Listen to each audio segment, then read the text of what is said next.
Azov Battalion. The Azov Battalion is an extreme right nationalist paramilitary organization based in Ukraine.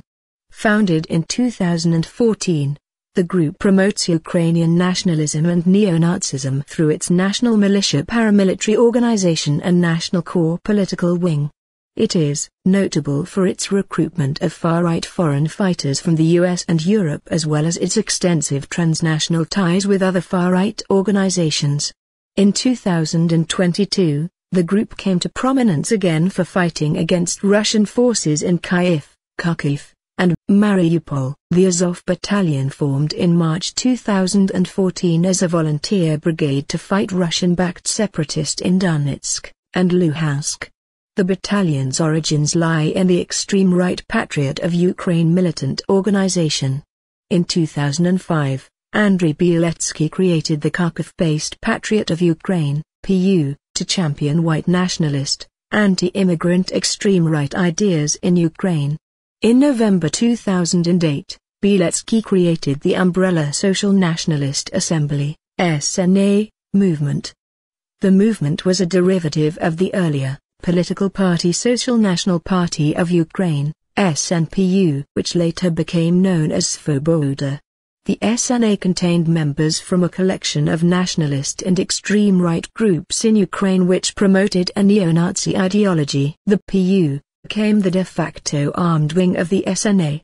In March 2014, following the annexation of Crimea, the Ukrainian Ministry of Defense encouraged volunteer military units to mobilize a resistance campaign against Russian-backed separatists in Donbas. Volunteer military units would help fill the gap in the Ukrainian military's defenses. Bieletsky and several other Patriot of Ukraine members formed the Azov Battalion in response to this call. The group's first violent attack occurred shortly after its formation in April 2014 when fighters clashed with Russian-backed separatists in Donetsk.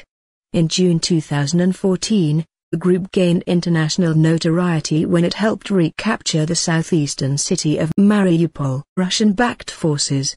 Approximately half of the 400 pro-Ukrainian forces who took control were from the Azov Battalion. Gaining control of Mariupol for the government in Kyiv had critical strategic implications for the larger war in Donbas. Mariupol lies on major roads from its port on the Sea of Azov in southeastern Ukraine, near the Russian border, as an access point into the rest of Ukraine.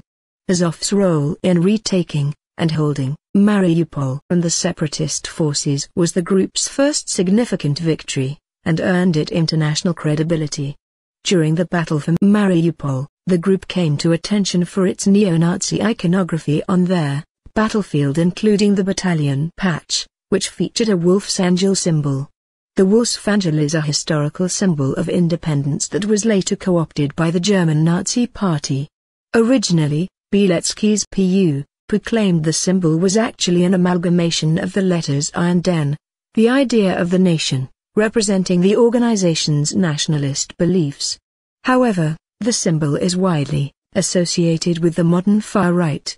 Azov leaders publicly downplay or deny the group as a white supremacist or neo-Nazi organization.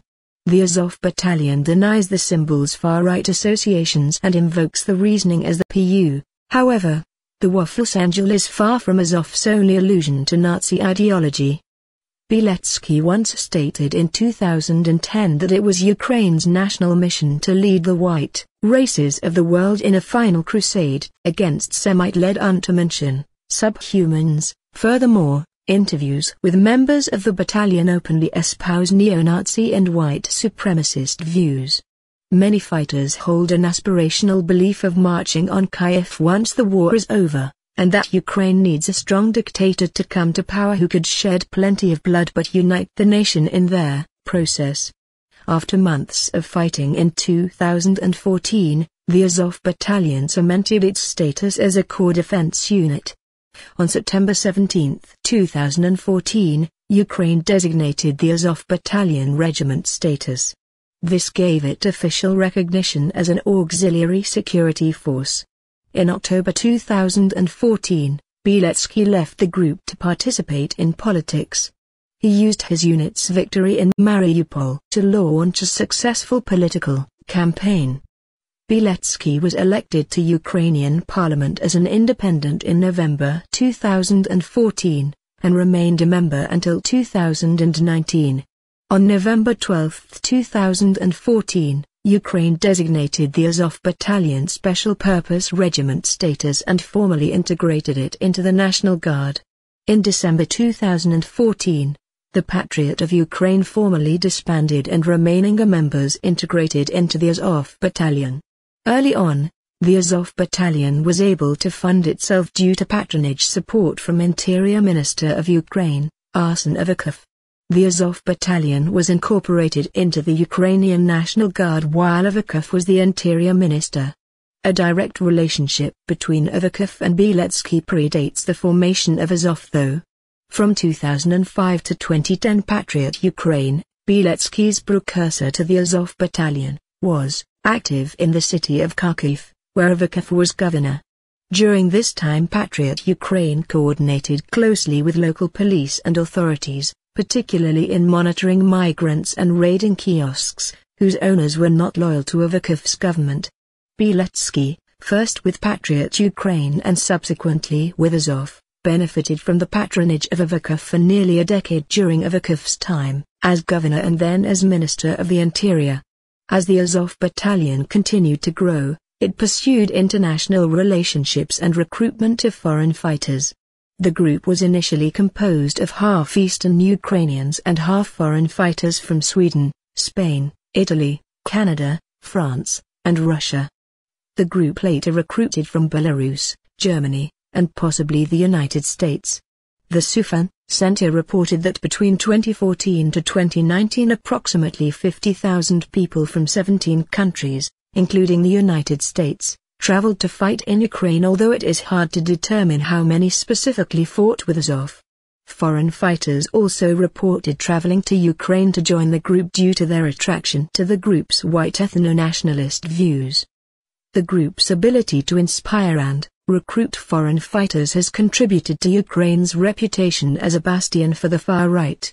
The Azov Battalion specifically cites its desire for American recruits to join Azov and help counter perceived pro-Kremlin narratives in the U.S. In interviews with far-right researchers, the Atomwaffen division claimed to have sent members to Ukraine to obtain battlefield experience. Members of their American Rise Above movement, RAM, have also openly publicized meetings with members of the Azov Battalion and National Corps. Robert Trudeau, leader of RAM, traveled to Kyiv and fought in mixed martial arts matches with members of the Azov Battalion in a facility owned by Azov, called the Reconquista Club. Greg Johnson, an American white nationalist author, also traveled to Kyiv to give a lecture and meet with members of the Azov. A number of Russian nationals have also joined the Azov Battalion, due to their lack of political dissent options against Putin's regime from within Russia, and the fact that Azov is a largely Russian-speaking organization. In 2015, as intermittent fighting in Donbas continued, the U.S. government placed a ban on any of its material or financial aid to Ukraine going to the Azov Battalion due to its far-right association. While the ban was lifted in 2016, Congress reinstated it again as part of a defense appropriations bill in 2018. In 2016, Olena Semeniaka, a new spokeswoman and head of Azov's International Outreach Office, embarked on a new set of efforts to grow the group's international ties. She is the principal coordinator behind Azov's vast transnational network in and around Europe. Semeniaka networked and organized events with far-right organizations and ideologues from Europe and the US since 2016. She has regularly traveled across Europe, meeting with far-right groups, including Italy's Casa Pound and Germany's National Democratic Party, largely attempting to win their support instead of Putin. Semeniaka also spoke at the far-right Skanser Forum in Sweden, alongside Mark Collett, a neo-Nazi activist from Britain's National Party and self-described Nazi sympathizer. Azov has also hosted members and communicated with members of several different American organizations. In 2020, 2 members of the US-based neo-Nazi group, Atomwaffen Division, were deported by the Ukrainian government after they attempted to set up a local affiliate and join the Azov Battalion.